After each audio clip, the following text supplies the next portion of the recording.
Welcome to the Slop Temple. We pray this video helps. You begin by protecting the area and exposing the wallpaper surface. Once done, score the paper lightly so the remover soaks in. Don't overscore drywall.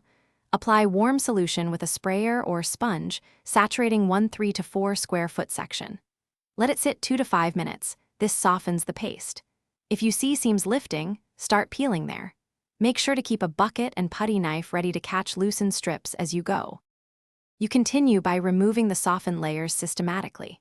Once a section is saturated, peel from a seam or corner with the putty knife at a 30 to 45 degree angle to avoid gouging. For stubborn glue, apply a steamer or another passive solution and wait again. Patience prevents damage.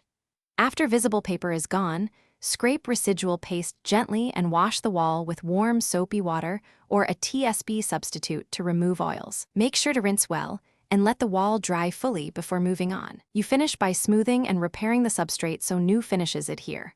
Once dry, sand any bumps with 120 to 220 grit, fill gouges with spackle, and sand again when set.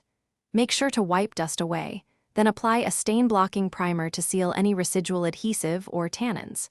If you plan wallpapering, test a small patch to confirm the primer and adhesive compatibility. If bubbling, reprime and allow full cure time. This single test saves you from widespread failures.